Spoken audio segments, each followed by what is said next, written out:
کا بھی ایک ہی مطالبہ ہے. یعنی اگر میں اس مطالبے کو کہوں کہ تھوڑی سی ریزسٹنس جو ہے وہ آپ لوگوں نے بھی دکھائی ہوئی ہے, آپ لوگ بھی اڑے ہوئے ہیں, الیکشن دے دیں دے دیں دے دیں.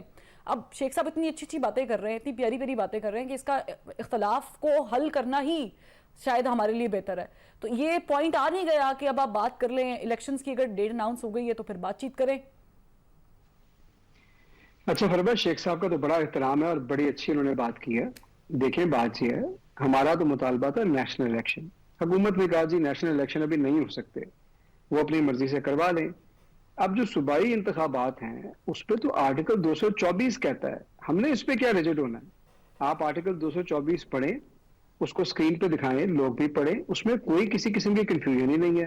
وہ کہتا ہے کہ جب اسمبلیز ریزالو ہوں گی 90 دن میں الیکشن ہونے ہیں, تو 90 دن میں تو الیکشن ہونے تھے.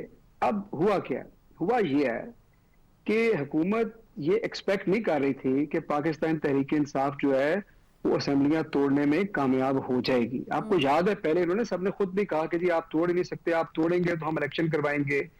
پھر 17 جولائی کا جب الیکشن ہوا اس کے بعد پرویز الہی صاحب پہ انہوں نے کوششیں کی, ہمارے لوگ توڑنے کی کوششیں کی, ووٹ آف کانفیڈنس کا کہا, لیکن یہ معاملہ ان سے رکا نہیں.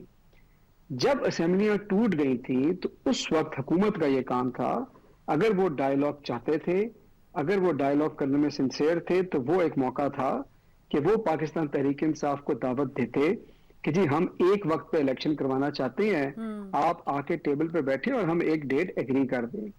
لیکن انہوں نے انفارچونیٹلی یہ راستہ اختیار نہیں کیا اور انہوں نے آئین کو سبورٹ کرنے کا راستہ اختیار کیا.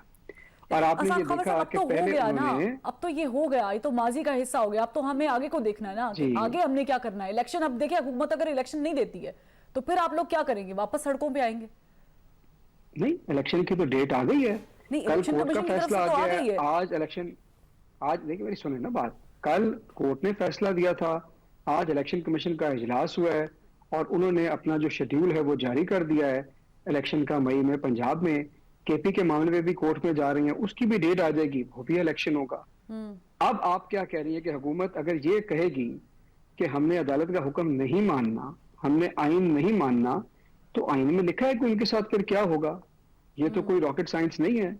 جو کنٹیمپٹ میں جائے گا, جو حکم عدولی کرے گا, جو آئین کو سبورٹ کرے گا, ڈیپینڈ کرتا ہے کہ کہاں تک جائیں گے. وہ ڈسکوالیفائی بھی ہو سکتا ہے, اس کو عدالت کوئی اور بھی سزا سنا سکتی ہے. یہ تو معاملہ لکھا ہوا ہے نا. یہ اگر صرف بیٹھ کے آئین یا جوڈیشری کو اگر ملائن کرنے کی کوشش کریں گے تو اس سے آئین اور قانون تو نہیں بدلے گا. اور میں تھوڑا سا یہ فل کورٹ کے حوالے سے, کیسر صاحب نے بھی بات کی ہے, میں آپ کو بتاتا چلوں کہ فل کورٹ بنتی یا 5 ممبر کا بینچ ہوتا یا 3 کا یا 9 کا, وہ بہرحال چیف جسٹس صاحب کی مرضی ہے. 2021 میں چیف جسٹس صاحب تھے گلزار صاحب, انہوں نے ایک 5 رکنی بینچ بنایا تھا اور اس بینچ کو کہا تھا کہ یہ تعین کریں اس چیز کا کہ بینچ بنانے کا اختیار کس کے پاس ہے اور سو موٹو کا اختیار کس کے پاس ہے. اور اس بینچ نے یہ فیصلہ کیا تھا, 5 ممبر کے بینچ نے, کہ یہ اختیار چیف جسٹس کا ہے. اس کے بعد یہ جب 3 رکنی بینچ دوبارہ بیٹھا قاضی فائز عیسیٰ صاحب والا, تو اس نے 2-1 سے فیصلہ کیا. شاہد وحید صاحب نے اس سے انکار کیا. ایسا ہی ہے نا.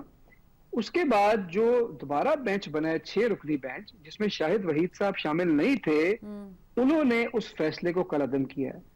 ان میں چیف جسٹس صاحب بھی شامل نہیں تھے. ٹھیک ہے حسن, بالکل آپ بالکل درست بات کر رہے ہیں, یہ اس چیز پہ بھی ڈسکشن کریں گے. لیکن جو آرڈیننس گیا ہے رضا رومی صاحب, آرڈیننس بھی گیا ہے.